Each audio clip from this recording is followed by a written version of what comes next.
Oke, belum ada ya. Jadi kalau belum ada, kita masuk ke materi ya. Karena materi ini ada requestan dari Mbak Tari tentang desain documentation. Wait, wait, wait, wait. Ini masuk nggak ya documentation design? Kok begini sih? Wait, wait, wait, wait, wait, wait, wait, wait.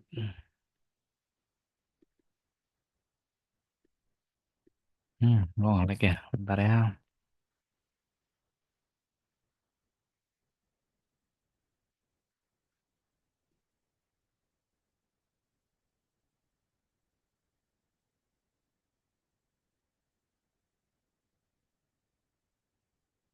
Hmm.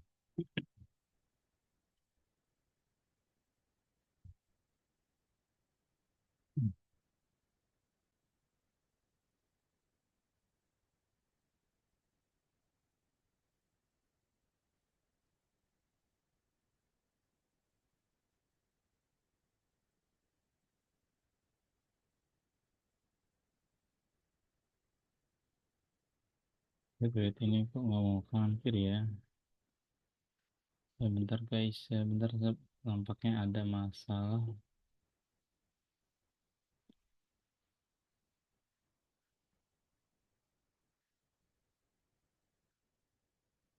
Hmm. Hmm. Ini deh.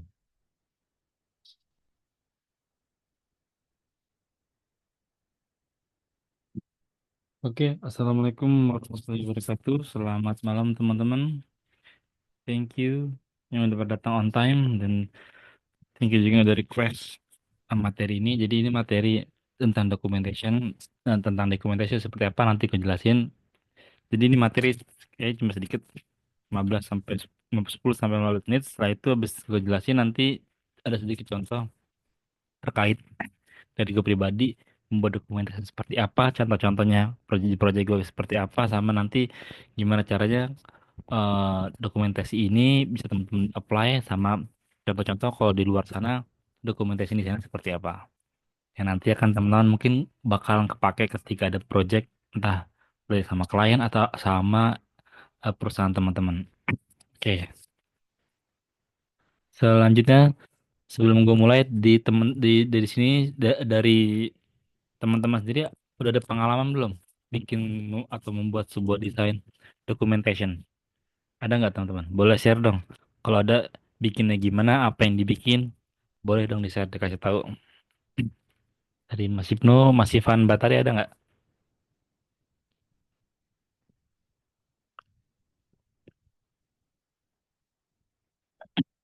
di chatnya? Belum pernah Mas, belum kah? Oke oke, nggak apa-apa. Oke kalau belum pernah, artinya belum pernah atau belum ini belum pernah buat sama sekali ya. Oke oke. Jadi desain documentation siapa sih? Nah nanti kita akan belajar ada dua ya. Important apa yang hal penting yang harus ada dalam sebuah desain documentation dan good documentation design itu seperti apa yang bagus. Nah, ini semua lagi-lagi POV dari aku pribadi ya. Masuk oke. Desain documentation adalah sebuah kumpulan. Kalau di sini kan kumpulan koleksi beberapa dokumen yang mengcover atau apa ya, merangkul semua hal yang penting dan aspek desain teman-teman yang buat. Nah, kalau kita ambil cara simpel adalah jadi semua desain teman-teman buat, misal teman-teman tuh kemarin kalau kita ambil contoh bikin landing page atau bikin header kan teman-teman ada namanya bikin mood board, teman-teman ada bikin apa persona, teman-teman ada bikin research. Nah, hal-hal seperti itu teman-teman kumpulkan dalam satu tempat, terserah tempat seperti apa.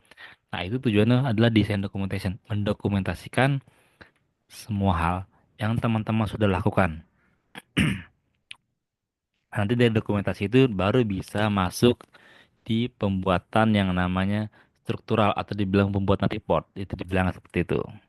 Nah, jadi kalau desain, karena kita ngomongin desain documentation, ini general ya. Bisa desain documentation untuk pencarian mood board, bisa desain documentation untuk hasil research atau juga bisa desain documentation untuk apa namanya feedback feedback dari klien. Jadi desain documentation itu bentuknya nggak cuma satu ya, bisa ada banyak, ada banyak varian dan juga multidimensi ya pengertiannya. Ada yang masuk nih, bentar ya. Hmm, berikut room ada Mas Gigi. Wait, wait, wait.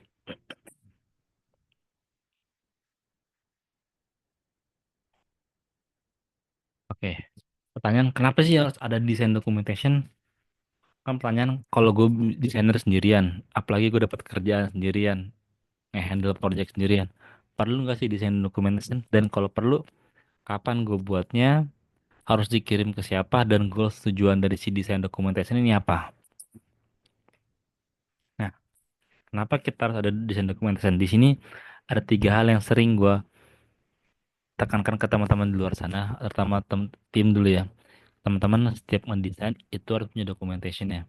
Entah apapun perubahan sedikit pun atau feedback dari orang lain yang tujuannya satu. Ketika nanti teman-teman katakanlah nih sekarang lagi running nih, lagi kerjalan nih, project desain landing page minggu ini. Nah, di minggu depan hari Jumat minggu depan teman-teman sudah present hasil desainnya. Tapi di tengah-tengah teman-teman di hari Rabu atau Kamis teman-teman dapat feedback terkait desain teman-teman. Teman-teman sekedar "Ya udah nyatat aja." Nah, ternyata di hari Jumatnya teman-teman di minggu depan teman-teman dapat project baru lagi. Di mana project A tadi akhirnya kan apa ya di pause sementara. Teman-teman masuk langsung ke project B. Di mana project B ini katakanlah important atau lebih urgensi. Nah, ketika melakukan project B ini, teman-teman menghitung waktu sekitar 1 atau 2 minggu untuk menyelesaikan. Nah, nanti di minggu selanjutnya, di minggu ketiga, teman-teman katakanlah balik lagi ke project A. Nah, kan kita udah melakukan hal desain itu selama 2 minggu ya. Nah, di minggu selanjutnya, di minggu sebelumnya di project A, kemungkinan kalau kita tidak membuat desain dokumentasi atau dokumentasi yang baik, kita pertama akan kehilangan apa update terakhir kita, kemudian kenapa project ini dibuat, atau mungkin hal-hal yang sudah teman-teman buat atau teman-teman research itu tiba-tiba hilang semua. Nah, ini kan problem ya. Kalau hilang semua nanti problemnya di mana sih? Satu sisi teman-teman akan lihat orang karena teman-teman yang handle, yang bertanggung jawab atas project itu atau desain itu teman-teman lupa. Itu kan sangat fatal ya, kalau lupa ya. Kemudian kedua, teman-teman juga lupa nih. Kayak terakhir ini di eh, update desain ini atau feedback ini dari siapanya lupa, apa yang dikatakannya itu nggak ada. Nah, itu yang pengen itu adalah hal yang tidak boleh ada dalam sebuah project. Jadi semua feedback, semua informasi atau insight yang terjadi dalam sebuah project itu baiknya dicatat dengan baik. Nah, catatannya mungkin yang paling gampang nanti aku kasih tahu juga contohnya seperti apa. Nah, jadi tujuannya ada desain documentation adalah semua orang atau teman-teman pribadi ketika membuat desain dokumen pertama informasinya itu gak hilang.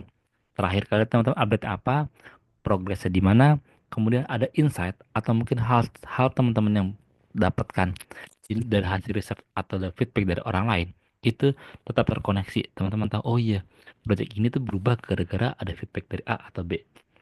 Dan saya adalah teman-teman nggak ambigu lagi terkait tentang di projectnya nih. Tadinya goalsnya apa, problemnya apa, tiba-tiba kok sini. Nah, kalau nggak ada catatan atau dokumentasinya, artinya teman-teman nggak missing lagi nih. Oke, gue tahu kok progres terakhir ini kok. Cukup dengan membaca apa yang teman-teman sudah buat. Sampai itu tujuan desain documentation. Dan yang terakhir adalah ketika teman-teman nge-share desain atau project teman-teman ke orang lain atau satu tim, mereka cukup membaca hasil desain documentation dari yang teman-teman buat. Jadi ketika proses deliver atau pengiriman sebuah project itu jauh lebih mulus. Teman-teman nggak perlu lagi presentasi lagi, nggak perlu ngejelasin lagi, apalagi teman-teman nyari-nyari data di mana, file di mana, semua sudah terdokumentasi dalam satu buah media. Seperti itu, teman-teman.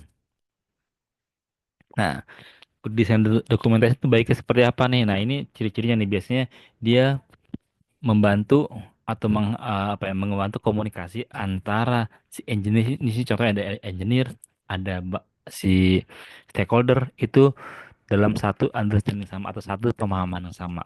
Kemudian itu mengcapture desain rasional. Nah, maksudnya apalah? Jadi ketika teman-teman membuat hasil desain landing page, itu kan tidak serta-merta teman-teman bikin ngasih ke orang. Pasti biasanya orang akan menanyakan, ini desain landing page ini kok bisa jadi kayak seperti ini? Alasannya warnanya kayak entah gambar ya kayak ada apa alasannya tuh. Nah, alasan tersebut biasanya kan start dimulai dari problemnya. Problemnya kenapa sebuah landing page ini harus di-revive?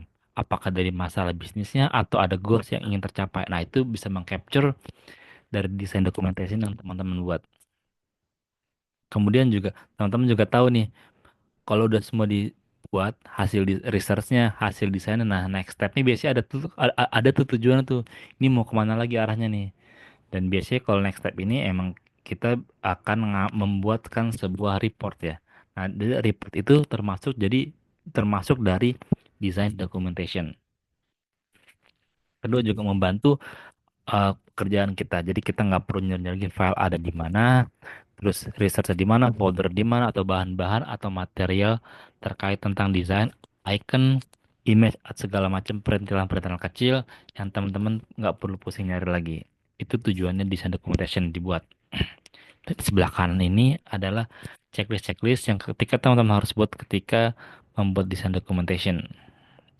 Nah, biasanya desain documentation itu isinya apa sih, Mas? Nah, di sini kalau kita lihat di sebelah kanan itu ada berbagai macam ya. Ada misalnya design deck, user stories, journey ini contoh-contohnya ya. User flow itu desain documentation juga. Atau mungkin desain review notes itu juga termasuk kita masukin dalam sebuah desain documentation. Design source itu ini wiki maksudnya ada arti ya. Misalnya teman-teman mempunyai sebuah term atau mempunyai sebuah ringkasan itu menjadikan documentation yang mana terms atau wiki ini adalah sebuah apa namanya bahasa yang dipakai oleh satu buah apa ya oleh satu buah company. Misal dulu aku di Investri, katakanlah kita mempunyai term-term yang terkait relate dengan antara finansial dengan dengan si desain. Jadi kita punya terms baru. Nah, di situ kita juga bisa bikin namanya design documentation. Artinya ketika ada sebuah project, terus kita di project tersebut ada beberapa wording atau mungkin button-button yang menggunakan bahasa-bahasa finansial. Sementara orang yang lihat ini adalah developer yang baru.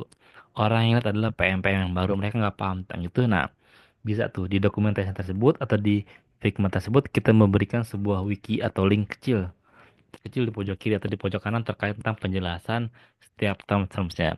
Karena dengan memberikan sedikit penjelasan atau link yang mengarahkan penjelasan itu akan membantu orang di luar sana melihat apa yang sedang kita buat. Kemudian nggak cuma hanya itu doang, nggak cuma hanya user flow, design review, export aset nggak itu juga, tapi desain dokumentasi juga bisa jadi ada komponen teman-teman. Terus mungkin ada lognya. Log tuh maksudnya apa namanya catatan lah terakhir tuh ngapain aja. Desain status tuh maksudnya adalah ini kalau teman-teman kalau pakai di sebuah Figma nanti ada tuh dev mode sama sama default mode atau dev mode artinya sudah siap untuk di deliver ke si developer. Handover atau dibilang handover ya. Terus alternative exploration yang teman-teman buat itu juga boleh masuk ke dalam sebuah design documentation. Maksudnya gimana? Misalkan teman-teman bikin dalam satu dua halaman ada desain sebelumnya. Terus teman-teman bikin sebelahnya lagi tuh exploration. Nah, teman-teman bikin juga tuh apa hal ini dibuat. Nah, itu juga bisa masuk ke dalam desain documentation. Atau screen logic, wireflow, auto user flow itu juga termasuk dalam desain documentation. Jadi semua yang berkaitan dengan desain atau dengan bisnis atau project teman-teman itu kita bisa masukkan ke dalam sebuah documentation. Tujuannya satu, orang yang lihat project teman-teman, mereka tahu startnya teman-temannya seperti apa yang teman-teman kerjakan, dan apa yang teman-teman buat. Sesimpel itu. Sama terakhir, mengupdate apa yang terjadi terkait di sana. Entah isu itu maksudnya ada masalah atau hambatan atau mungkin feedback dari orang luar atau feedback dari PM atau PO, entah entah terkait tentang desain atau terkait tentang sistem, itu kita masukin semua ke situ. Jadi semua terupdate. Dan bahkan PMPO pun yang walaupun menurut gua mereka sering melakukan ngetakers ke dalam jiranya. Kadang mereka juga lupa ketika masuk ke sebuah desain, tiba-tiba ganti. Kenapa nih? Nah, itulah tujuannya kita membuat sebuah desain documentation. Nah, sampai sini teman-teman ada yang bertanya kan nggak? Ini karena udah selesai sini. Ada nggak? Ada nggak?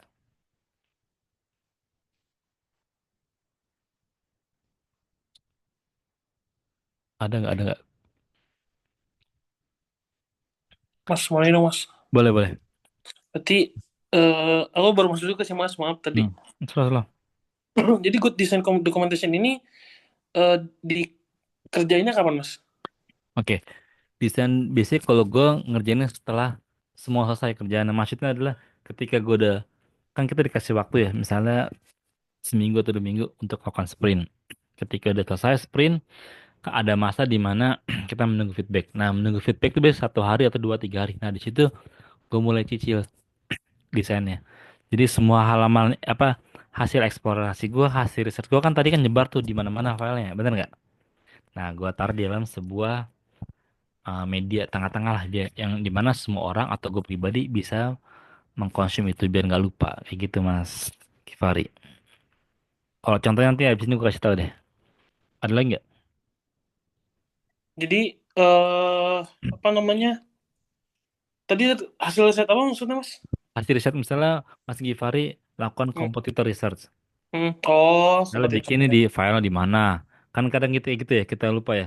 Ada Jadi fase-fasenya. itu ditaruh di file gitu, Mas, di komputer gitu. Nah, kalau ngomongin file atau Oh. namanya dibilangnya apa ya? Aduh lupa gue namanya. Placement itu enak di mana? Nah, placement ini sebenarnya ini emang susah-susah gampang ya.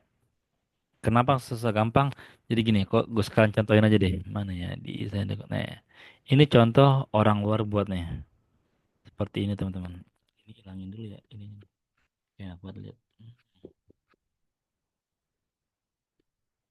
Jadi dia bikin satu misalnya katakanlah teman-teman satu file Figma ini satu project nih. Nah, di satu project itu biasanya terkait ada 3 atau 4 page. Yang pertama ada cover, kedua desain komponen, keempat bisa ada hasil desainnya. Nah, desain desain komponen biasanya gue taruh sini nih. Nah, ini tujuannya adalah buat mengcater atau menulis kenapa desain ini dibuat. Siapa yang membuat, tujuannya buat apa, masalahnya apa. Itu gue buat dalam sebuah doc template kayak gini. Tadi ada apa aja, Mas? Ini aja kurang lebih sama kok. Cuma bedanya adalah layoutingnya aja. Ya kan? Title dokumentasi misalnya ini projectnya apa. Tentang apa ini? Di bawah ini kan bisa kita jelasin nih. Desain, landing page A, B, C, D, E. Terus teman-teman bisa tambahin, problemnya apa, siapa aja yang ikut. Terus apa yang mau teman-teman achieve. Ini bisa masuk dalam sebuah desain template. Nih, kalau gue biasanya pribadi buat seperti mana ya? Hmm. Itu boleh di-share nggak, Mas? Buat buka di Figma, Mas. Nih, contoh misalnya gini tuh. Ini kurang lebih sama teman-teman, cuma beda layouting aja. Nama titelnya, owner siapa, siapa yang buat, jiralingnya. Tadi gue bilang ini bikinnya kemana, kontennya apa, asetnya apa aja yang dibutuhkan. Ini mungkin penambahan, nah sisanya screen name ya. Nah ini kalaupun jago pribadi biasanya pakai kayak gini tuh. Ini pakai ada ukurannya. Ini project overview, ini backgroundnya apa sih dari project kita? Oh, proyeknya tentang A B C D. Goalsnya apa sih dari si landing page ini atau website ini A B C D. Nah, cara gue men, mendesain atau apa namanya? Cara gue bisa untuk achieve ke goal tersebut gimana caranya? Nah, gue breakdown tuh. Oke, dari sekian ini gue baca ternyata kayaknya gue butuh ini dua ini nih yang paling penting. Ini gue dapat berdasarkan hasil dari ngobrol dengan si PM atau PO. Makanya bisa dapat dua ini. Nah, setelah udah dapat problem ini, udah gue pecah tuh. Oke, kalau gue katakanlah gue pengen ngerisan kopi janji jiwa websitenya, terus gue pecah. Oh ya, ada janji jiwa. Pengen goalsnya adalah menaikkan orang install. Oke, kita tahu install problemnya apa? Dijelasin A, B, C, D. Dari situ gue pecah lagi. Oh, kayaknya gue butuh research nih. Kayaknya gue butuh brainstorming nih. Kayak gue wireframe nih. Gue bikin. Nah, ini gue pecah sendiri nih. Tujuannya adalah desain tas ini adalah untuk bisa achieve si targetnya atau pengen up a goalsnya. Jadi gue apa nge-breakdown sendiri. Nah nanti desain goalsnya hasil jadinya mau berupa apa? Apakah prototyping, apakah sebuah insight, atau mungkin sebuah live design juga nggak apa-apa, atau mungkin sekedar wireframe doang. Nah desain deliverable maksudnya adalah ketika kita mau nge-share ke orang itu si PMP-nya dia maunya seperti apa. User flow, prototyping atau hands of developer itu terserah terserah mereka. Tapi gue biasanya cukup sampai desain goalsnya udah cukup. Tapi kalau di si mereka mau prototyping ya udah tetap aja. Jadi dokumentasi ini ditunjukkan buat gue pribadi sama orang lain bahwa kita deal-dealan loh problemnya ini, masalah yang pengen kita tuju ini, terus cara gue mencapai si goals ini adalah dengan cara A, B, C, D. Nah, ketika A, B, C udah jadi, yang gue lakukan adalah nanti gue kasih hasil desainnya kayak gini loh ya. Ada misal desain high fidelity atau prototyping, sesimpel itu. Nah, terus gue tambahin nih, deadline-nya kapan ya? Gitu sih. Nangkap nggak teman-teman? Sorry. Dari penjelasan gue ada yang bingung kan nggak? Nangkep Mas, berarti itu tuh kayak buat apa ya, report ke stakeholder gitu ya, ke Bisa. klien gitu ya. Yoi. Ini buat Oke. start project. Betul. Nanti di sini juga buat teman-teman boleh juga mau tambahin apa misalnya terkait persona atau apapun itu boleh juga, atau misalnya tambahin lagi di bawahnya nih misalnya ada feedback misalnya teman-teman boleh juga ya guys. Feedback, feedback nih kenapa ada feedback ini, feedback, not taking feedback ke PM and dev misalnya ini date-nya, ini isinya apa nih konten misalnya di PM ya, date tanggal misalnya 31 Januari, kontennya dari PM 1 bilang desainnya desain desain pertama kurang jelas. Nah, nanti tinggal tambahin aja. Ini tujuannya kalau gue pribadi buat nge-tracking aja apa yang diomongin, apa yang mereka mau. Karena kadang kan nambah orang karena suka lupa ya. Apa yang dia pengen achieve sama apa yang bisnis butuhkan tuh berbeda tuh. Makanya ini gue capture di sini biar kita nggak jauh nih. Tiba-tiba mereka minta A B C D aneh-aneh. Kita udah apa namanya? Udah ngejagain nih, lu nggak bisa kemana-mana, lu nggak bisa kode skop lu, kalau lu mau butuh tambahan lagi artinya kasih gue waktu, kalau kasih gue waktu lu nggak bisa karena gue ada kerjaan lain gitu teman-teman, simpelnya. Masih ada yang kurang jelas nggak guys? Ini Mas, contoh aja. berarti Hmm, klien bisa ngasih feedback di tengah-tengah dong. bisa dong, Oh, bisa berarti bisa. nggak harus ngasih. Oh, berarti nggak harus beres dulu desainnya. Kalau tanya bisa atau enggak itu kan emang deal-dealan kita sama dia ya. Hmm. Deal-dealan tuh kan kayak kita sebelum kita melakukan sebuah pekerjaan, cara kita sih desainer kayak gimana? Apakah lu orang boleh interrupt atau boleh tiba-tiba mengganggu lu di tengah jalan ketika lagi ngedesain, atau lu pengen semua kerja selesai dulu baru nanti di akhir minggu baru kasih feedback? Lu mau yang mana? Kalau gue pribadi misalnya di tengah-tengah nggak bisa karena gue pusing harus riset lagi. Jadi gue kerja selesai dulu baru nanti dia ngasih feedback. Nah jadi feedback di akhir minggu baru gue masukin ke sini. Kalaupun ada dia, kalaupun ada dia tiba-tiba kita lagi desain dia Rabu atau Kamis dia lihat tiba-tiba ada feedback, tetap nggak gue masukin tapi masuknya di hari Minggu, di akhir bulan, di akhir minggu, di akhir pekan. Dan itu gue bahas juga kenapa dia pengen kayak gini biar jelas aja, karena kalau misalnya tiba-tiba gue masukin langsung gue ganti itu akan membuat gue pusing gitu Mas Givari. Oke, Mas. Makasih, Mas. Hmm.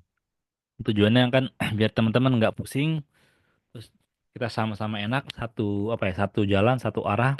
Itulah cara kita bermain atau bernegosiasi dengan si klien, kayak gitu teman-teman. Ada lagi teman-teman yang lain yang masih membingungkan? Boleh tanyain ya. Mas, gue masih bingung atau masih belum ada bayangan, Mas. Ini kayak gini perlu nggak dikasih ke klien atau enggak? Nah, kalau enaknya Figma kan ini udah banyak ya pagesnya ya. Coba teman-teman pakai Photoshop ini nggak bisa ada kayak gini teman-teman. Susah ngasih ginian nih, ngasih filenya nih. Kalau Figma enaknya satu file gini udah satu apa namanya? Satu satu tempat gitu. Oke. Kemudian contoh gue misal di BPJS kemarin terakhir. Nah ini juga, jadi ini apa konteksnya? Si user ini bilangnya pengen ganti sebuah journey darinya banyak klik jadi one click. Maksudnya one click ada one click one page. Cukup satu klik satu halaman itu bisa semua tergenerate atau service desk-nya secara apa ya? Secara komplain tuh mereka bisa ngelakukan cukup sekali klik ngisi-ngisi nggak buka banyak tab. Nah, sebelum itu semua yang kita lakukan adalah ya udah kita lakukan audit dulu lah pasti startnya lah. Nah, tapi kita jelasin juga ini bentuknya berupa report ya teman-teman atau desain documentation. Kita kasih reportnya challenge-nya gini nih. Ini kan hasil dari kita sudah research nih. Ketika dari research kita masukin ke sini nih hasilnya nih. Kan research itu kan bentuknya kan masih apa ya dibilangnya masih raw banget ya datanya. Nah, dari raw itu kita convert atau kita ubah ke dalam sebuah cerita storytelling. Yang mana orang stakeholder atasan paling atas atau mungkin developer itu satu apa ya satu pala sama kita tujuan lah karena itulah kenapa UX harus ada dia bisa mengambil angle problem dari masalah user ke dalam sebuah cerita yang menarik. Nah di sini nih challenge-nya terus challenge A B C D F G. Nah di desain strategi inilah desain yang kita lakuin nih. Kita udah lakukan tahap discovery, kita udah lakukan tahap gathering requirement. Nah, sekarang kita lagi tahap ideation nih, tahap dua ini nih. Terus gue kasih tahu nih, tadi kan ada workflow ya teman-teman ya. Ada workflow tuh, ada user flow, gue masukin juga nih. Kenapa gue masukin juga karena yang gue lihat mereka yang pakai ini orangnya ini dong nih, orangnya A B C D F G nih, dan flownya gini-gini nih. Ini gue gambarkan dalam sebuah ilustrasi. Terus karena yang difokuskan adalah ini kan deal lagi, deal kita pengen tahu ini kan karena semuanya pakai, kita kan nggak mungkin semua desain semuanya. Kenapa? Karena banyak banget, nggak bisa nih. Jadi kita fokus ke misalnya si CS-nya doang. Ya udah kita breakdown lagi si CS tuh ngapain aja sih ketika mendesain ini jurus satu dua tiga dari sekian banyak. Nah teman-teman gue langsung bikin lagi ngaudit tuh oh dari sekian banyak ini dari 11 apa namanya 11 step ternyata pas diaudit oh ternyata seperti ini loh ada dia main di tiga menu butuh 67 klik dan ada masalah 180 usability testing. Nah terus kemudian nih hasil desainnya seperti ini nih sebelum desain sebelumnya A B C D D E F G. Terus kita dapat loh dari masalah kita bikin statementnya. Oke, oke problemnya kayak gini. Nah, problem statement ini kita dapat dari tadi research, kita dapat dari hasil UX tadi kita gabungin dalam satu. Nah, baru deh kita bikin how might we-nya. Gimana pengen si CS ini pengen misalnya lebih produktif. Terus apa yang kita lakukan ke depannya? Ini goalsnya si CS, simple itu. Ini salah satu bentuk report juga atau design documentation untuk misalnya project A gitu teman-teman. Ada yang mau ditanyakan nggak teman-teman terkait ini?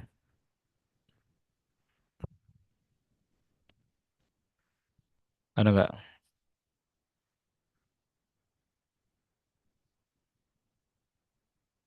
Mas, Hmm. yang job to be done itu sama kayak POV gitu nggak, Mas? Kayak job to be done tuh yang diharapkan si user untuk goalsnya apa? Sebagai user, ketika dia melakukan sesuatu, dia pengen apa motivasinya? So, dia pengen tanpa harus melakukan apa gitu. Ini harus kita dapat dari ngobrol sama user, nggak bisa kita nerka-nerka.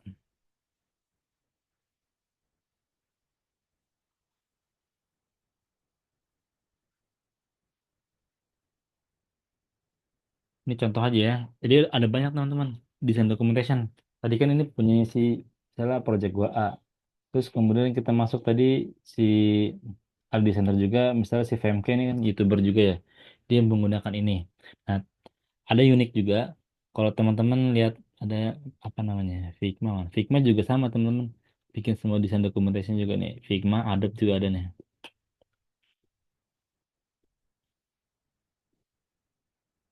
Bentar-bentar ya. Adobe mana Adobe ya. Hmm.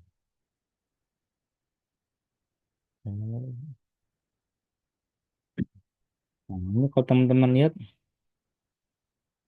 ini documentation juga teman-teman, release note-nya. Jadi si Adobe cukup bikin kayak gini nih. Ada tanggalnya, detailnya apa yang diubah. Terus kalau mau tahu lebih lanjut, tinggal klik learn more. Ini kan dokumentasi juga ya terhadap untuk siapa? Untuk orang-orang atau user-user yang pakai desain dia. Kita ini para desainer, developer, ini dokumentasi dia. Untuk ngasih tahu, oke di tahun di bulan ini yang gua upgrade atau yang gua ubah ada A B C D F kalau tuh.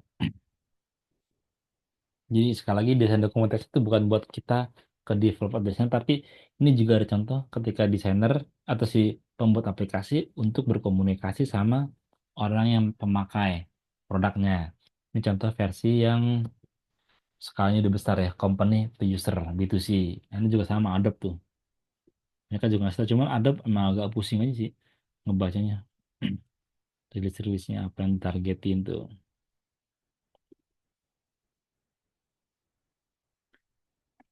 Mas, pertanyaannya Mas, misalnya kalau gue bikin kayak gini boleh nggak? Boleh banget teman-teman.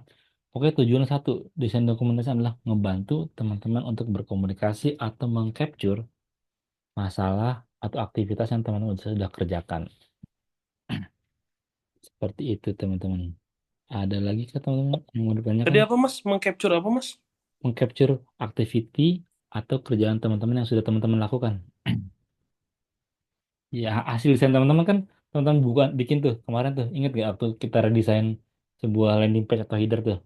Iya Bener Mas. ya? Kan ada banyak tuh teman-teman nyari fontnya dulu, nyari colornya dulu, terus nyari mood boardnya dulu. Itu kan teman-teman aktivitas sama teman-teman. Nah, itu teman-teman capture tuh. Nah, capture jangan capture kan istilahnya kita kayak screenshot, tapi ini dibikin jauh lebih rapi. Misalnya dengan mengkategorisasikan font-font yang sesuai, misal bold-bold semua, warnanya sesuai, atau mungkin ada animasinya atau teksnya itu kan termasuk dari design documentation. Kayak gitu teman-teman.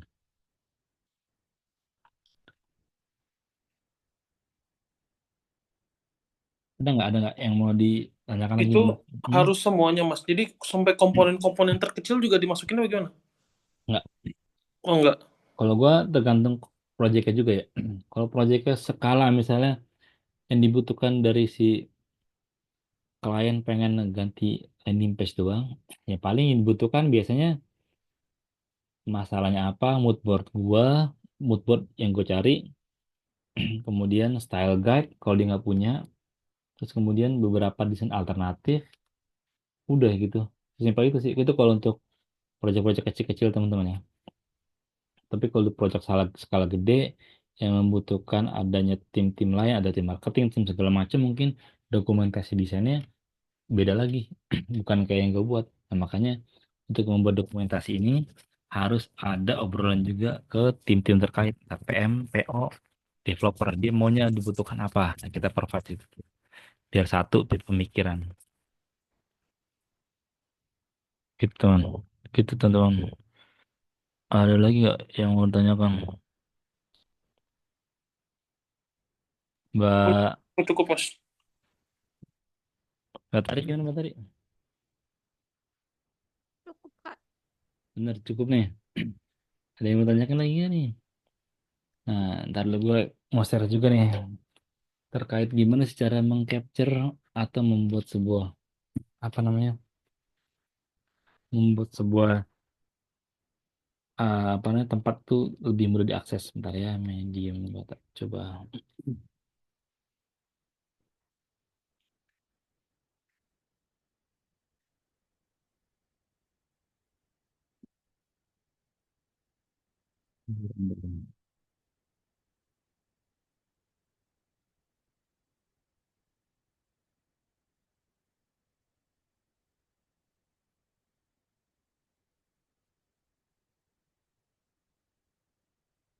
Oke, oke, ini gue mau share dikit nih. Ini biasanya ini cara gue untuk apa yang namanya mengcapture atau bilangnya membuat second brain. Ya, teman-teman tahu kan, kita kan di era yang namanya informasi banjir informasi, ya, di mana setiap informasi pasti masuk per 5 menit, per 2 menit, dan itu berbeda-beda. Nah, kadang kita punya sebuah apa ya, sebuah file atau pengen ilmu yang pengen kita capture, itu kadang lupa file ada di mana, terus tiba-tiba kayak gue pernah ingat ada sesuatu tapi ada di mana. Nah, kayak contohnya kita ngomong desain documentation. Katakan teman-teman udah nge-save banyak tempat, ada contohnya di folder teman-teman. Terus ada di Figma teman-teman. Terus kemudian ada feedback lain di WhatsApp juga tuh. Itu kan ada berbagai macam tuh ya. Nah, cara ngumpulin mereka itu gimana sih, Mas? Nah, di sini ada namanya building second brain, teman-teman. Ini ngebantu teman-teman untuk mengcapture, terus mengorganize, terus mensaring semua hal tersebut ke dalam satu buah media. Nah, kalau di si Fort Lab ini bilangnya atau Tiago Forte bilang adalah jadi semua informasi yang teman-teman dapat baik baik atau buruk itu bagusnya pertama ditempatkan di satu tempat. Nah, di tempat ke satu tempat ini dibilang ciri-cirinya adalah teman-teman satu hal yang teman-teman harus pakai adalah terus apa yang sering teman-teman pak sering buka atau teman-teman sering pakai untuk melakukan semua aktivitas. Nah, aktivitas ini bisa menulis, menggambar, edit, dan segala macam. Contoh, gue pribadi menggunakan Notion. Nih, gue menggunakan Notion untuk menyaring semua informasi-informasi yang ada. Kalau contoh, gue misalnya lagi belajar bahasa Inggris. Semua kosakata bahasa Inggris gue dapat dalam satu hal tersebut, gue masukin ke dalam ini, halaman sini. Tempelin. Tujuannya satu, tadi gue bilang, di dalam capture, itu nggak boleh gue tiba-tiba naruh di HP. Nggak boleh gue tiba-tiba naruh di Figma. Kenapa? Boleh sih. Cuman kalau taruh di situ nanti gue lupa apa yang udah gue pelajari di hari itu. Nah, makanya kan gue membutuhkan satu buah tools atau satu buah media yang sering gue pakai dan gue pasti akses tersebut bisa di mana aja. Akses mau di HP, mau di laptop atau di kantor orang, di rumah orang itu gue bisa. Nah, menurut gue bisa pakai yang namanya Notion. Di sini gue update, gue capture apa yang gue dapat, gue pelajarin. Nah, capture di sini loh. Kita meng-capture informasi-informasi yang kita dapat, baik yang baru atau yang punya udah lama, dalam satu buah halaman.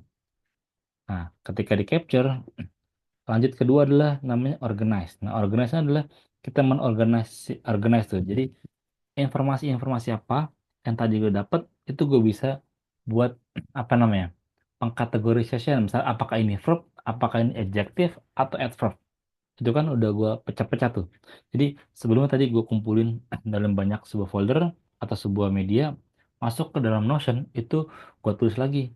Tapi di dalam Notion masih acak-acakan. Nah, tapi nanti ketika acak-acakan, ketika sudah semua gue tulis, baru gue organize lagi per kategorinya. Tujuannya satu yang tadi, untuk tidak mudah lupa, kemudian informasinya gue mudah cari, dan gue bisa akses dimanapun. Yang terus habis itu D-nya itu distill. Distill itu menyaring. Menyaring. Jadi informasi-informasi apa yang menurut gue penting atau enggak disaring. Kode distill. Distill itu saring. Oh, kayak dari sekian banyak ini, verb-nya kayaknya gue nggak perlu deh. Karena yang gue butuhkan verb atau adjective ini untuk bisnis misalnya. Itu gue saring. Nah, terakhir E-nya itu apa ya? Bentar ya. Express. Express itu maksudnya mungkin di sini ya udah kita bikin ulang lagi hasil dari yang kita sudah buat. Itu pakai code method untuk belajar atau menemukan apa ya, mengcapture sebuah informasi yang baru dalam sebuah media. Tujuan satu tadi ya, untuk biar kita gampang atau belajar dengan mudah. Nah, terakhir ada juga nih teman-teman. Dia pakai namanya parameter. Mana ya parameter nih? Nih, parameter adalah buat misalnya di sini ada project nih, teman-teman. Nah, di project ini teman-teman bikin nih project A. Nah, A. Ketika teman-teman ada project bikinnya project design landing page. Nah, di project design landing page nanti dipecah lagi sama dia tuh. Ada area. Areanya itu maksud apa? Bisa jadi teman-teman area teman bisa ngedesain untuk header, dibikin lagi projectnya. Namanya folder area. Areanya apa? Bisa area header, area body, area footer. Terus di bawahnya ada lagi namanya resource. Jadi dalam satu produk kita, dalam satu buah folder itu terdapat dipecah-pecah lagi sama dia. Ada beberapa area, ada resource-nya, sama arsip. Arsip di sini adalah hal-hal yang teman-teman tidak pakai lagi. Nah, kalau kita balik ke Figma gue pribadi ya, mana Figma gue pribadi gue pakai itu juga. Mana ya? Nah, tak kasih contoh yang.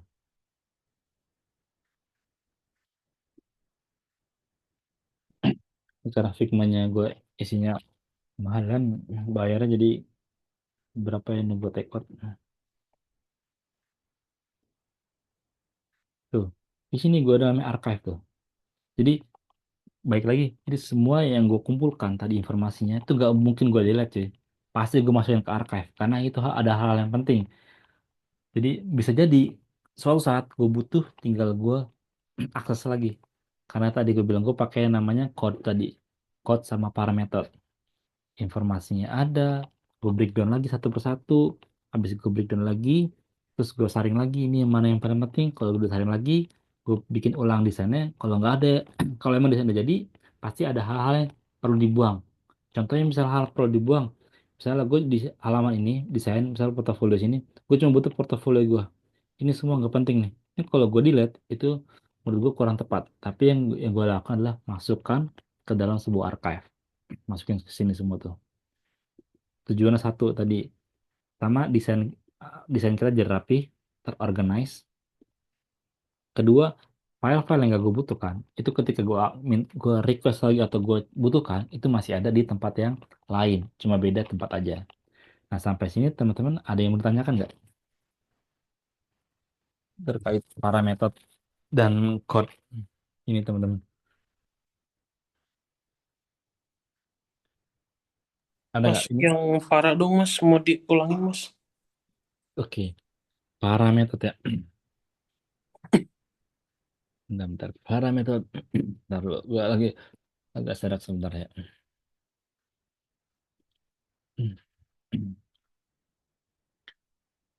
Bentar ya. Gue minum dulu bentar. 5 menit ya. Santai, Saya santai. santai Mas. Ya.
Oke, kita mulai lagi ya. Oke, contohnya seperti yang teman gue udah bikin nih. Hmm. Oke, katakan teman di sini lihat ya. Ada gue bikin namanya katakan parameter. P-nya project, A-nya areas, L-nya resort, dan terakhir archive. Tapi gue pakai tiga dulu aja. Project. Nah, project gue nama ini. Ini biasanya ini parameter ini digunakan biasanya untuk memfoldering system atau membuat sebuah folder biar terorganize. Pertama, project. Projectnya apa, teman-teman? Apakah project buat desain? Project untuk apa? Teman-teman bisa menamakan project ini, title ini dengan project yang teman-teman kerjakan. Ketika sudah ada, jadi masuk ke halaman kedua, ada nama areas. Nah, areas ini teman-teman fokusnya kemana nih? Mau fokus dari sini maksudnya adalah apa yang teman-teman mau kerjakan? Apakah berupa sebuah landing page atau semua landing page atau cuma cukup header doang atau mungkin sosial medianya. Nah, area-area ini biasanya ada beberapa yang memecahkan terbagian menjadi beberapa bagian. Kayak maksudnya bagian tuh kalau teman-teman kita contoh kita membuat sebuah landing page project, artinya teman-teman bisa pecahkan jadi header, USP misalnya, terus feature, benefit, sama footer itu teman-teman bisa jadi dibagi berdasarkan section-section tadi. Atau juga teman-teman mungkin mau ngebaginya jadi misalnya image-image, terus 3D animation, atau teman-teman mau copywriting. Nah, area-area ini tergantung teman-teman. Apa yang mau teman-teman eh apa yang mau teman-teman pecah tuh. Intinya adalah area ini adalah gimana caranya teman-teman membuat ini jauh lebih mudah. Tujuan tadi, ketika nanti teman-teman udah mendapatkan sebuah file design, terus teman-teman nggak pakai Figma, kan Figma enak, klik kanan tinggal copy paste ya. Katakanlah teman-teman pakai Photoshop atau mungkin Sketch. Mau nggak mau di save dulu. Nah, baru dipecah-pecah tuh. Ini buat header. Oh, ini buat footer. Oh, ini buat A, ini buat C. Nah, udah dapat semua atau mungkin hasil desainnya bisa jadi. Nah, ini bisa jadi foldernya itu bisa jadi hasil desain teman-teman. Oh, header gue udah bikin nih satu. Footer udah bikin satu. Terus body udah bikin satu. Itu tujuan dalam area-area apa yang teman-teman mau fokuskan atau mau breakdown. Dan ini tujuan lagi untuk memudahkan teman-teman dalam pemecahan sebuah problem. Nah, terakhir resort. Nah, resort ini mungkin ada banyak ya. Resort bisa jadi tipografi, kalau dalam desain bisa jadi video, bisa jadi resource yang diberikan sama klien berupa entah briefnya, entah goals yang dia pengen, atau mungkin logonya itu bisa masuk ke resource. Dan terakhir archive. Archive mungkin tadi yang gue bilang kalau hal yang nggak penting bisa masukin ke archive. Nah, katakanlah teman-teman di sini udah ada nih project design finish. Besok teman-teman ada project yang lagi yang baru. Project design go right.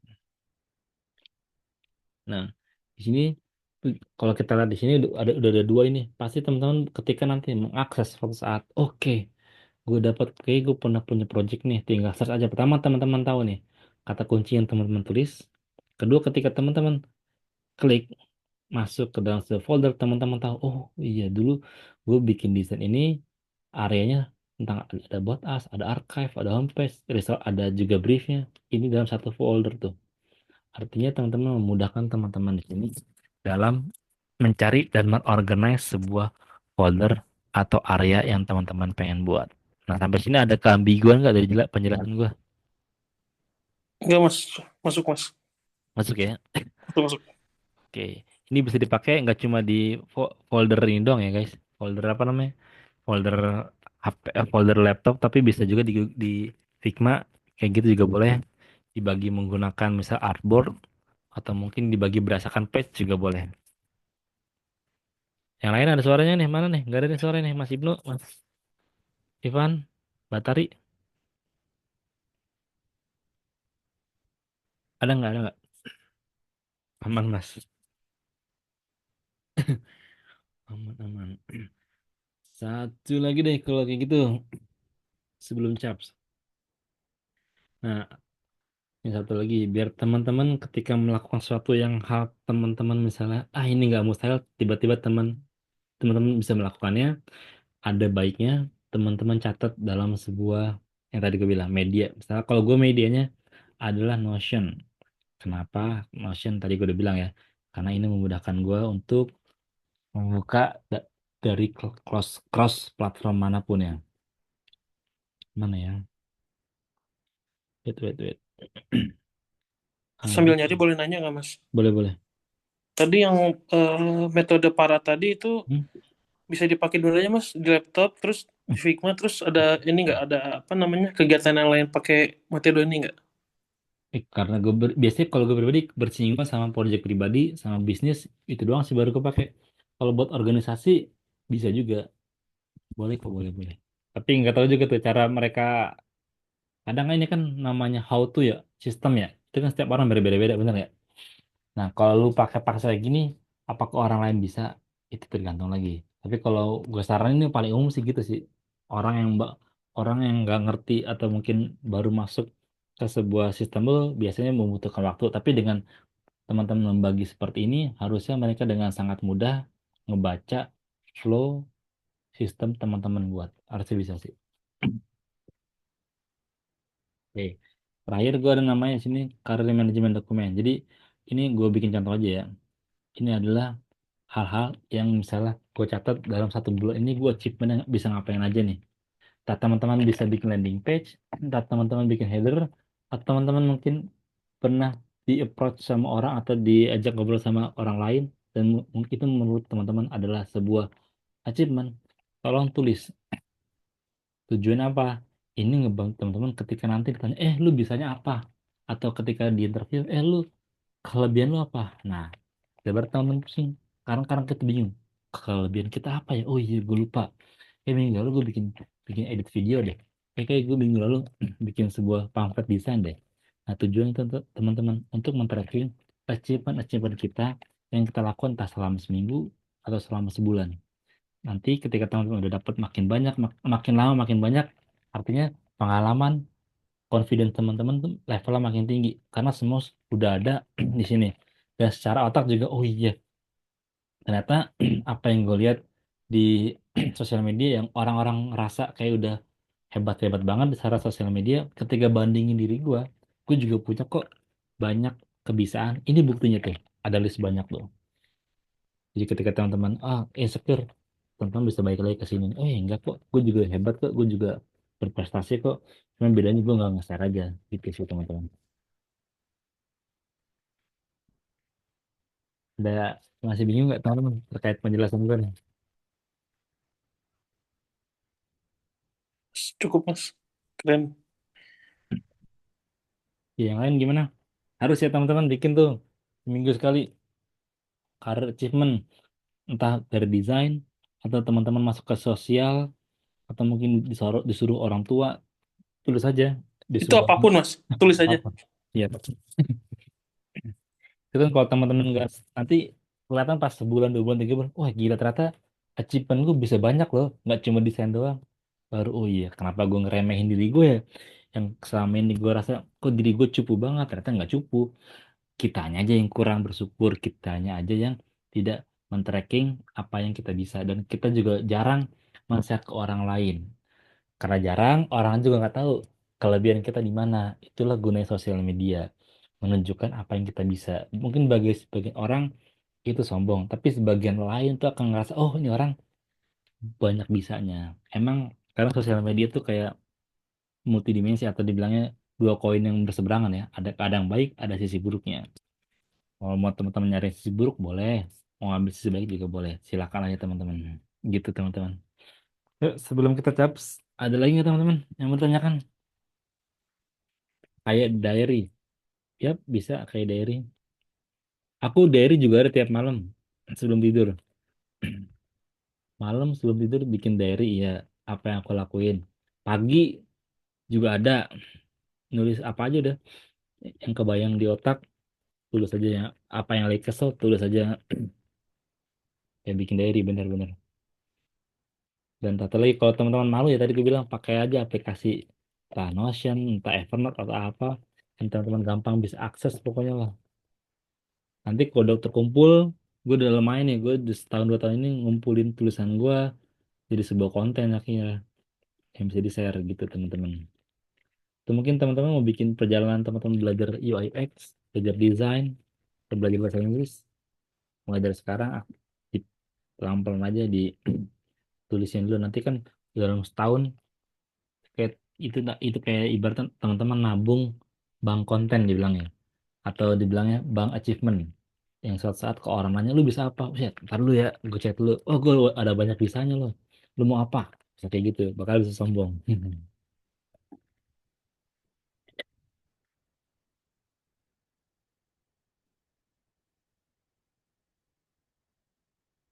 Sampai sini ada yang bertanyakan lagi teman-teman sebelum kita caps nih? Keren, kalian juga keren guys. Kadang gue juga kadang suka lupa atau malu ya nulis, apalagi cowok ya, nulis keresahan hati, kesel sama orang itu kan nggak gampang ya, bener nggak teman-teman di sini? Betul, betul, betul mas. Tiba-tiba ngomong kasar aja, padahal kasar itu kan bagi misalnya bagi pasangan lawan ya dia nggak bisa nangkap dengan jernih apa sih kesel di mana sih, emosi apa sih, apa kalau sedih, apa kalau marah. Karena anjing itu kata cowok itu bisa jadi kesel bisa jadi marah, tapi kan cewek nangkapnya apa sih nggak jelas lagi. Iya bener. Berarti nggak apa-apa belajar aja sih. Karena di sosial media yang ini pendapat bodoh gue aja. Sekarang ini kalau teman-teman pengen nyari duit, skill cuma dua, editing video sama nulis. Cuma itu doang. Produknya apapun dah, yakin deh gue. Gak percaya silakan deh. Semua pasti dibaca, semua pasti ada namanya video. Video, teman-teman bisa ngedit video, teman-teman bisa nulis copywriting, storytelling. Itu dua hal yang paling penting atau mata uang ini untuk berhasil di dunia digital. Kalau nggak percaya teman-teman silakan deh pelajarin orang-orang yang sudah sukses. Aditya Dika, Arif Muhammad, Deddy Corbuzier, nggak jauh dari bacotnya kan. Sisanya mah ya